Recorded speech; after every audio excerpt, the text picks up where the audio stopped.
directing a brand new movie this week called Air, and with that said, it's time to rank all 5 directed Ben Affleck movies from worst to best. This is actually one of my favorite directors, so once Air was finally coming out, it really made it a fun challenge to dive in and rewatch each and every one of Ben Affleck's movies that he has directed so far. Like I mentioned, we have 5 of these, one of them that I'd actually never seen before, but the rest were just grand rewatches. I think, again, like he is one of the best directors out there. It's so great to have him back in the director's chair.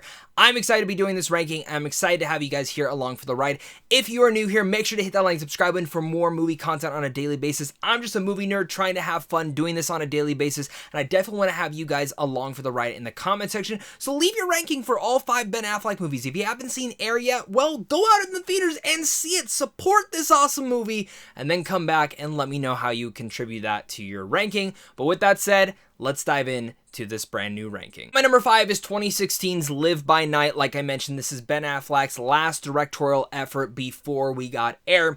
This film came from Warner Brothers. It was in production during the entire Justice League reshoots. Ben Affleck was going through a lot of alcoholism and certain just stress from the Justice League reshoots that truly ruined a lot of his life, and some people might even say his marriage. And Live by Night is not his best movie. By far, this is his weakest one. And honestly, I'll go as far to say I don't hate this movie. I actually like it a lot more than many other people do. I think Ben Affleck gives a tremendous performance in here. I think Elle Fanning's great. I think Brendan Gleeson's great. Again, Chris Messina is great. This guy just shows up in a lot of Ben Affleck's directed movies. Truly enough, I actually think Zoe Saldana might be the heart of it all.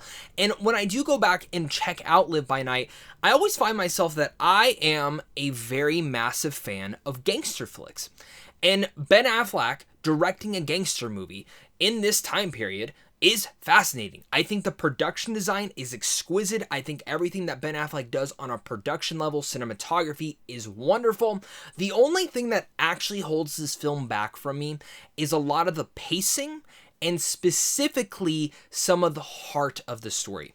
But what it does still feature from Ben Affleck is his directing style, which is very simple, letting the actors lead the film, but also great throwbacks to a lot of early 90s and 80s films, whatever genre you can think about, whether it's the sports drama, when we get to Air, we'll talk about that, whether it's the gangster flicks like Live by Night, whether it's the mystery thriller like Gone Baby Gone or The Town. You're going to hear me talk a lot about that, but Ben Affleck's directing style is still there and is one of the few reasons that Live by Night does still hold up as a good movie, just not a great one. And I do think it had the potential to be great, but I think Ben Affleck had a lot going on behind the scenes and Warner Brothers meddling within this movie specifically because of the Justice League reshoots and probably just a countless other elements.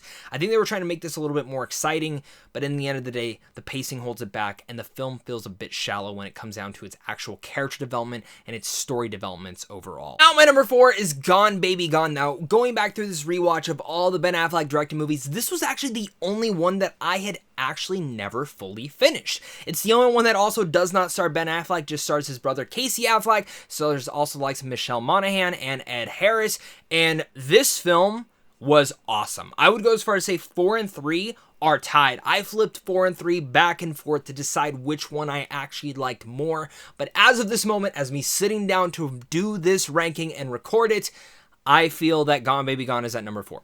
Now, the reason that I would feel that way is I feel like the rewatchability for this one is not as strong as probably the top 3 that I'm about to talk about after this, but I will still say the performance from Casey Affleck, great. Michelle Monaghan, excellent. Ed Harris steals the damn show in this movie. And what I was so impressed with while watching this movie was how, while I've never been to Boston, very feels that it's in that territory. It brings the city to life. It brings the culture, the people, society in itself, and the underbelly of it all.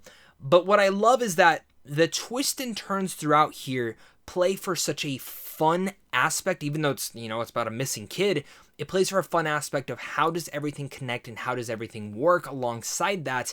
And I think, again, Ben Affleck's directing is a tremendous big style for this. I know this is based off a book, but reading interviews and seeing some trivia, when he adapts stories like this from a book or from a true story, he does trim a lot of that fat and tries to take out the best elements and put in some new elements to make all of that work. And Gone Baby Gone does do that. You get great cinematography. You have a wonderful story that does, again, keep you on edge and keep you questioning every new layer of a mystery. And I love that Ben Affleck, as his directorial debut, this was a phenomenal one. And I think watching this and now seeing him as a full-on director, if you were to start with this film and then go through the rest of his career, you really see the growth of him, not just in budget, obviously, but in a technical achievement. And in some ways, this does feel like the opening of greatness for how small and structured this is. And specifically, like, I've been waiting to talk about this one actress in here, Amy Ryan, who was nominated for this movie. She is so damn good in this movie that it's actually very depressing for her role, and specifically what people in this community start to fall about. And I like that the film actually touches a little bit more, not just on the mystery aspect and what's going on there, but as well as certain themes and thematics and dilemmas. What happens if you have two paths? One that could truly leave a child's life in danger, but there's this other path that, well, you don't know if they're going to go in danger. So if I do this, it might never ruin their lives. It might change everything for the rest of their lives. It's fascinating. I'm trying to talk about it without getting into spoilers, but the dilemma that the film opens up to you towards the third act expanded this film in so many different ways, and I truly love this film from top to bottom. Out my number 3, though, we have Ben Affleck's brand new directed movie, Air. This is arguably probably his most rewatchable film. It's just tightly paced. It's his shortest film yet. And when you go into this movie, that instantly I walked out of it, I'm like, I want to watch that again. This is a movie that is for the stars. It's a slam dunk in a lot of ways, and it's a giant crowd pleaser. I think Ben Affleck directs this movie with such a flair and style that, again, feels like it's from that time period, bringing to life that time period, but it, again, feels like a movie from that era. And we don't get sports dramas like this too often. It's one of those underdog stories that you want to cheer for, but at the same center, while it is a deal between Nike and Michael Jordan, it's a love letter to mothers out there. And if you haven't seen yet, Michael Jordan, the way that Ben Affleck actually got the rights from him to make this movie was that he said one condition had to be Viola Davis has to play my mom, which Viola Davis is arguably one of the best actresses working out there. And to see what Viola Davis was able to do in this role, she's wonderful as Michael Jordan's mom. She brings that heart. She brings that ferociousness that you love about her. But it's also the rest of the cast that really brings it to life. Ben Affleck is great as Phil Knight. I absolutely loved how it's kind of a parody on him, but it also just fits for him if you ever look up interviews and stories about him. Matt Damon is, again, that true underdog that you're cheering for to get that deal to succeed. And Matt Damon's great in that. He has like one speech in here that when you know it and you see it, you're going to just fall in love with it. Chris Messina, just once again, just gets some of the best lines and probably has one of the funniest moments in here. Chris Tucker, speaking about funniest moments, he has some of the funniest stuff as well. This is just, again, an instant crowd pleaser and a really rewatchable movie that, honestly, the only reason it's in third place in the middle of this, it's a little bit too montagey at moments, specifically in the third act. I wish they would have maybe extended it into that 2-hour runtime.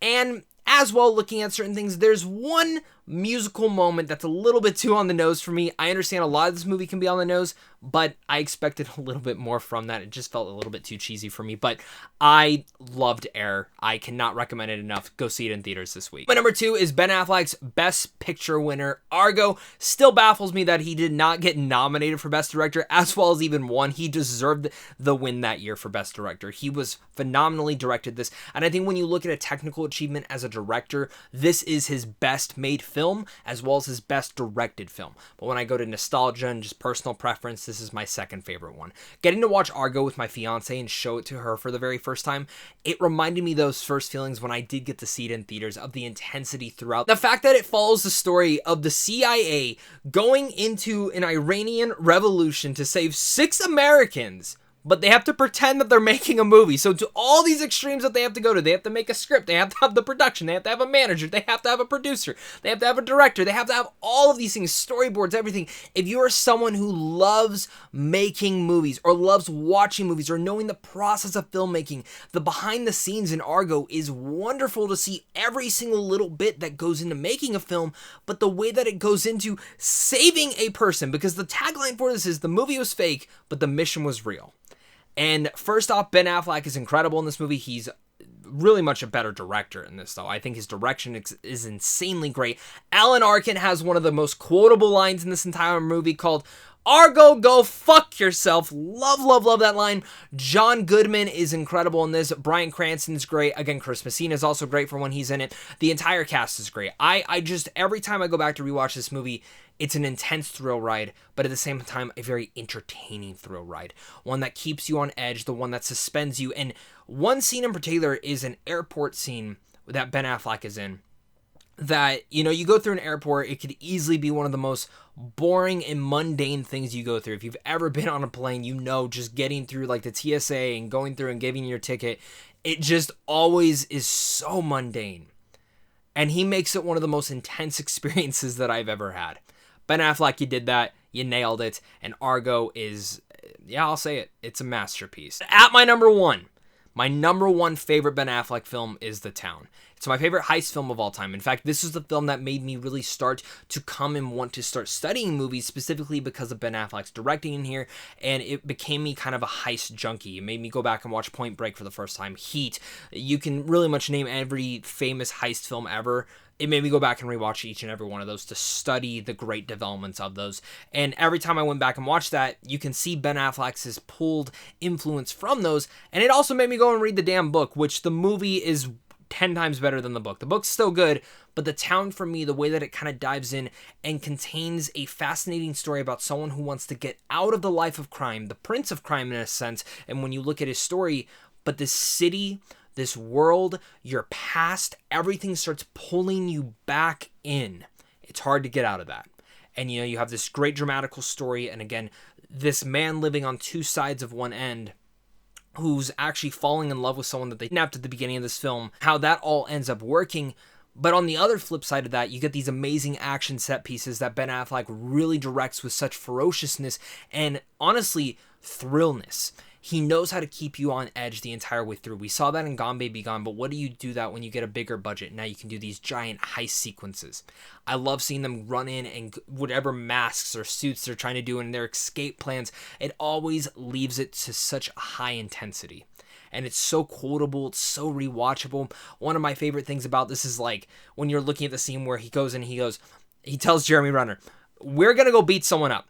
I don't want you to ever ask about it again. I don't want you to ever do anything, but we're going to go beat someone up." And he's like, "All right, let's go. You driving or me?" It's a great scene, and their chemistry works to such delight. This is probably my favorite Jeremy Renner performance. Arguably, it's probably my favorite Ben Affleck performance, but I kind of go back and forth to Zack Snyder's Justice League in this one, and I just overall love what Ben Affleck was able to do with The Town.